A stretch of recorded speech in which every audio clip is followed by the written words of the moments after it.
Okay, let's do it. I just wanted to make a short video and talk about something that I've been contemplating the last couple of days. And in reality, it's something I've contemplated more than just over the last couple of days. But over the last couple of days, I've certainly been thinking about it again. And I even put out a tweet this morning in which I said something like, if you've ever looked back on certain times in history in the fight for truth or freedom and wondered what you would have done, now you know. Whatever you're doing now is what you would have done then.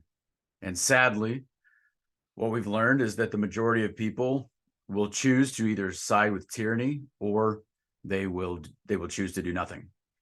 So that's more or less what I said in a tweet this morning. If you guys are interested in my Twitter, then of course you can just look in the description down below. I've got my Twitter and other stuff there.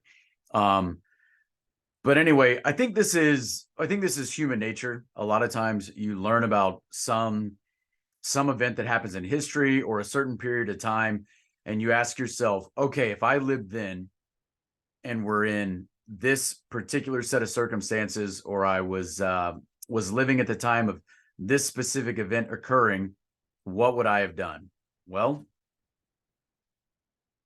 I think it's reasonable to conclude that if you were to live then and you had the exact same character and you had the exact same personality and the exact same tendency to behave the same way that you do now, then you can look at the way you've behaved over the last couple of years and you'll have a pretty good understanding of what you would have done during some other period of history and some other fight that was similar, at least in terms of it being a fight for truth or freedom. So, okay, what do we learn from this thought experiment? Well, over the last 3.5 years, and I use that as my as the context for this thought experiment because not because this is the first time we've had some sort of fight for truth or freedom within the United States. It's not, but it is perhaps the clearest example of us losing our freedoms on a massive scale, or it's the clearest example in which our own government has turned against its own people and very clearly sought to kill, harm, or injure large groups of people. It is what it is. I don't know that. I mean, I think this extends beyond just the United States, but even if we just talk about, our homeland, us here, our own government, many of whom are political representatives that we placed into power, right? And now look at what's going on. So again, if we return to this thought experiment and we ask ourselves, if I had lived at the time of the War for Independence, and we as Americans, and I've said this before, but we consider ourselves to be a nation birthed of war. We consider ourselves to be a nation that fought against an enormous empire and came out victorious, secured our own freedoms. And when we say that, we're not just talking about freedom in the abstract. We're not just talking about this nebulous concept that doesn't have a meaning. When we say freedom, it has a very concrete meaning. What we mean is, first of all, the freedom from individuals who would have us act according to their will, or would have us work in their best interest and steal the fruits of our labors in order to enrich themselves, or that would constrain our ability to worship God the way that we want to worship, etc. So we're not just talking about some sort of abstract, meaningless concept that we're just going to slap the word freedom onto. I mean, we're talking about very real principles. Because here's the thing.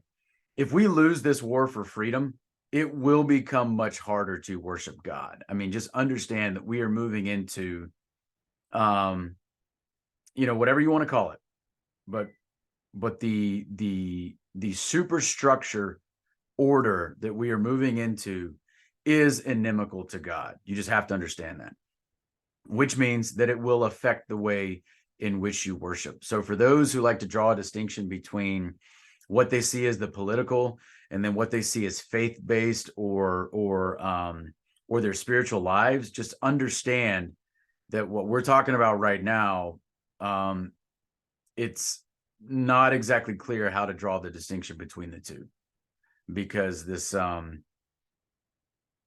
cabal that is seeking to enslave humanity is doing it to conduct both spiritual and political warfare against us. I mean, it is what it is, because they are implementing spiritual tyranny, but it just doesn't end there. I mean, that tyranny also expresses itself in other modalities as well. It could be a physical tyranny, it could be financial, it could be political, etc. But what does history teach us? So history teaches us that it's typically not majorities of people that do the right thing. I mean, and I think a lot of us grew up believing that as long as you're kind of with the majority, you're probably okay. You know, we grow up thinking, most people aren't wrong, right? So as long as you're kind of headed in the same direction as the majority, you're probably okay. Or, hey, this many people can't be wrong. Well, guess what? We've got to disabuse ourselves of that line of thinking, because it's just incorrect. I mean, there are cases in which the majority could be correct, but there are many cases in history, particularly when it comes to being brave, demonstrating courage, in which the majority of people are not going to do the right thing. And sadly, we have one more historical case that we could point to demonstrate just that. And that's exactly what we've lived through the last couple of years. Now, so returning to my thought experiment, and I use the War for Independence as another historical example, but I mean, there are many. If I lived during, situation X many years ago, what would I have done, etc. And again, like I said, well, look at what you're doing now. Look at what you have done the last couple of years. Have you been engaged? Have you stood up for what's right? Have you expressed the truth, potentially at great cost to yourself? Or have you gone along to get along? Have you sacrificed a bit of your integrity for some sort of worldly gain, or for the respect of others? Or have you just decided to kind of sit out entirely? Have you just largely tried to sit on the couch and do nothing, thinking that, well, I don't want to get involved? Because those actions, or that type of inaction, is how we get into the situation that we're in now. It just is. When people either decide to directly or indirectly go along with the tyranny, or they try and, I'm just going to sit this one out, because they want other people to fight the battle, then what happens? Then those who are actually engaged in trying to preserve freedom, trying to do the right thing, trying to act with courage, end up being such a small minority that it's hard to get anything done, And I think minorities can be extremely effective, but obviously if those minorities can grow, they don't necessarily have to become a majority, but a slightly larger minority is better than a slightly smaller minority. I have no idea what size of the population is, quote unquote, on our side right now, because I don't even know how to define what our side is. I don't know. I mean, and the lines are constantly shifting, but I don't think we have to approach 50% to be effective. But we need more people to wake up than we have right now. And here's the thing. I mean, maybe this is good news, maybe it's not, but people who did not do the right thing up to this point are probably going to get a chance to get it right this next time, because the tyranny is not going to go away. I don't know why people thought magically that it would. That's not how this happens. So I don't know why people thought that, like, oh, by doing nothing, things are going to get better. That's not what's going to happen. Now, this cabal, or whatever you want to call it, may have relaxed some of the mandates, or some of their operations against us in the time being. And I don't know, maybe they're regrouping or consolidating their gains and are preparing for another round of attacks against us in some way, right? Whether it's another, whether COVID, whether that narrative resurfaces and it looks like it's going to, or whether it's a war, or whether it is some sort of economic attack, or whether it's a combination of all of those, or something else entirely, they're not going to stop. They're not going to stop. And so we need more people to realize what's going on. We need more people to resist. Don't go along with it. Don't go along with fake narratives. I still hear people talking about things like the PCR test. Stop talking about that stuff. Like, why would you talk about something that we've known for years is not effective as a diagnostic tool? Like, stop talking about it. So stop talking about it as if it were. Like, why would you talk in falsehoods? So and why would you take the PCR test? Like, why would you? I mean, we've known, and I'm not even an expert on this. Like, I'm not an expert at all on this, but I've known for 3 years, right? Or at least close to 3 years, ever since I first started looking into it, that, Kerry Mullis himself has said, you can't use it as a diagnostic tool. And then you just look at the way in which it was used. I mean, you do not have to be an expert at this to understand that this was used to make people believe that COVID cases were through the roof, which is a clear lie, So stop believing lies and stop parroting lies. Like, why would you do that? So, again, as a people, we have not learned our lesson. It's like, okay, well, how much more pain and suffering do we have to go through before more people learn the lesson? Unfortunately, I guess we're about to find out. But let me just sum up by saying, again, if you ever thought, oh, if I had lived, in late 1930s Germany, I would have done this. Okay, would you? I mean, what are you doing now? Oh, if I had lived in, wherever during this time period, I would have done this. Was that what you're doing now? Are you standing up now? Because if you're sitting on the couch now, that's what you would have done then. If you were too afraid to challenge your boss or your superiors or your doctor a year ago, 2 years ago, 3 years ago, then what makes you think that you would have stood up to tyranny 100 years ago or 200 years ago? No, you wouldn't have.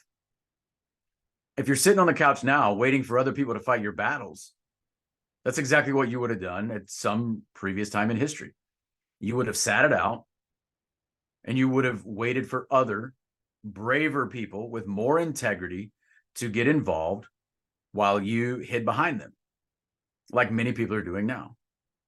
So you can't assume that you would have done then what you have not been willing to do now. I mean, it just doesn't work like that, right? And I mean, I realize this is a thought experiment, but still, like, why would you assume that you would have magically demonstrated some sort of courage or integrity in some hypothetical situation from some period in history, when in the real world, in the real time period in which you live, not some hypothetical scenario, you've been a complete coward, Now, for those who have stood up and for those who have resisted, those who have shown that they are true leaders of courage, imagine what those individuals would have done at other periods in history when they probably also would have stood up and demonstrated leadership, true leadership. Nobody cares about the leader who does the right thing when it's easy or when everybody knows what the right thing is to do. We need leaders who can demonstrate courage and character when the situation is murky and it's hard to know what the right thing is, or when everyone is hiding out and everyone's afraid to speak up or afraid to do the right thing, and then someone emerges who does. That's a leader. And it may have very little to do with what position they hold, because, I mean, as we've seen, many of the people who held these positions in which people would assume that their leadership skills had gotten them to that position, I mean, they fell flat on their faces and they did nothing, or they went along and contributed to the tyranny. So if you ask yourself, if you do a self-appraisal and you say, when I look at the last couple of years, I am not happy with the way that I acted, or I am not happy with the fact that I did this when I know I should have done that, or whatever it is, right? Then, okay, well, the battle's not over. So do the right thing from this point forward. Nothing wrong with saying, hey, you know what? I can do better. There's nothing wrong with that. We can all always do better. By the same token, sadly, there's also time. So there's time for people to do better, but sadly, there's also time for people to lose their nerve. So for those who have held out, for those who have acted with courage up to this point, stay in the fight. Don't, let's not lose our nerve. Let's not get, spiritually or psychologically fatigued because of the duration of the battle. I mean, it's gonna be a long one. It's gonna last. I don't know. I mean, indefinitely. I mean, I don't know. I mean, I guess spiritual warfare is one of those things that is always ongoing, but even in the way it exists now, I mean, it's just, I don't know. But here's the thing. You got to live in the world that exists. I mean, this is the world we live in. This is our reality. So stop trying to wish it away. Don't put your head in the sand. I mean, you can wish and hope for a better world, but you can't do it while you're sitting on the couch. Okay. I mean, I'm very frustrated with the way things are going. I mean, I'm very frustrated with, the situation that I've been placed in the last couple of years, and that's cool. I can be frustrated. But being frustrated doesn't do anything.